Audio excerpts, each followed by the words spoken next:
ছেলের হাতে বাবার খুন ঘটনায় অভিযুক্ত ছেলেকে গ্রেপ্তার করল পুলিশ। জানা গেছে মৃতের নাম গণেশ মণ্ডল, বয়স 56 বছর, বাড়ি গাজল থানার সলাইরাঙ্গা অঞ্চলের ইদাম গ্রামে। অভিযুক্ত ছেলের নাম অজয় মণ্ডল, বয়স 34 বছর। স্থানীয় সূত্রের খবর, গত বৃহস্পতিবার রাতে কোনো বিষয় নিয়ে মদ্যপ অজয় তার বাবার সঙ্গে বচসা শুরু করে। বচসা চলাকালীন হঠাৎ করেই সে বাঁশ দিয়ে বাবার মাথায় আঘাত করে বলে অভিযোগ। বাঁশের আঘাতে তার বাবা গণেশ মণ্ডল মাটিতে লুটিয়ে পড়ে জ্ঞান হারান। এরপর চিকিৎসার জন্য গ্রামের এক হাতুড়ে ডাক্তারকে নিয়ে আসে, কিন্তু হাতুড়ে ডাক্তার গণেশ বাবুকে হাসপাতালে নিয়ে যাওয়ার পরামর্শ দেন। সেই মতো পরিবারের লোকজনেরা শুক্রবার তাকে মালদা মেডিকেল কলেজ হাসপাতালে নিয়ে যান। সেখানে চিকিৎসাধীন অবস্থায় শনিবার তার মৃত্যু হয়। এরপর পরিবারের লোকজনেরা হাসপাতালে মিথ্যা কথা বলে দেহ বাড়ি এনে সৎকারের চেষ্টা করেন, কিন্তু ঘটনার কথা জানাজানি হওয়ার পরে গাজল থানার পুলিশ মাঝপথেই দেহ আটকে ময়নাতদন্তে পাঠায়। পাশাপাশি বাবাকে খুনের অভিযোগে অভিযুক্ত ছেলে অজয় মণ্ডলকে গ্রেপ্তার করেছে পুলিশ। সন্ধ্যায়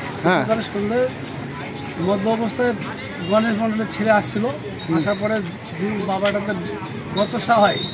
বচসা হওয়ার পরে ঘরে ঘুমড়ি দিয়ে হুড়কা দিয়ে মাথায় বাড়ি মারে, মানে সাফল সদরে পড়ে যায়, অজ্ঞান হয়ে থাকে। তারপরে হাসুল ডাক্তার চিকিৎসা হয়। হাসুল ডাক্তার মালদা ডিস্ট্রিক্ট হসপিটালে নিয়ে চলে যায় শুক্রবার।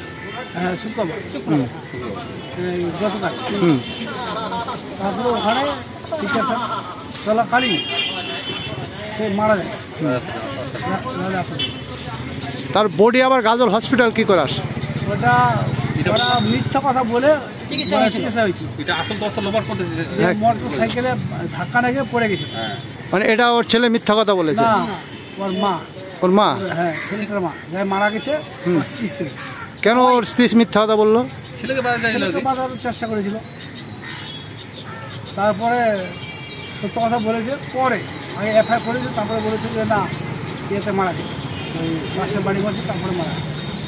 এই খবর আপনার গ্রামবাসী শুনতে পান, তারপর আপনার থানাতে জানান? হ্যাঁ। থানা কি বলছে? থানা বলছে এখন পোস্টমর্টম করতে পাঠাবে আর কি। বর্তমান তো মালদাতে পোস্টমর্টম হয়নি? না। তো আপনার মৃতদেহ কোথায় দেখতে পেলেন? রাস্তায় তাকে থানা ধরে নিয়ে এসছে। থানা ছেলেটাকে নিয়ে এসে ওয়ারেন্ট করে, মানে বডিটা যখন নিয়ে আসে আপনার খবর পান, তো আপনার থানাতে জানান? তো থানা কি করে? পোস্টমর্টম এই মৃতদেহ নিয়ে আসে, ব্যবস্থা করে, তারপরে ব্যবস্থা করে পাঠাচ্ছি। আপনার নাম? বিশ্বনাথ সরকার। আপনি কি হয়? আমি গ্রাম সংসদের মামা, যাই অ্যারেস্ট হয়ে আছে। ঠিক আছে। একটা কাউঠে ওখানে একটা মানে ধোকা দেয়, ওটা দিয়ে মারছে। ওটা দিয়ে একটা বাড়ি দিছে, আর ঢাকা মারে মানে এরকম নোট আছে ফেলে দিছে। কতদিন ধরে এইভাবে করছে? ওই নিশা খালেই মানে দুবার যদি বেটা বাপও খায় কিনা, সে মানে বোঝে না, ওরা দুজনে নাকে দেয়। আর বাপ যদি না খায় তাহলে কিছু হবে না। এতদিন তো আগে চিকিৎসাও না, কোনো ডাক্তারও না, তারপর বেলা ওই উনাবেলা পাবি না, গাড়ি উনাবেলা ওই যে হাসপাতাল মালদা হাসপাতালে। হ্যাঁ, সারা দিয়ে দাও, সারা দিবার মতো স্বামী গেল, বেটাও যাও সারা দিবার, মুই আর ঢুকম না, এখন আর ঢুকম না। সাদা দিবে না কি করবেন, মুই আর চাহ না, বেটা বলে মুই আর ভাই ঢুকম না, আর ঢুকমই না।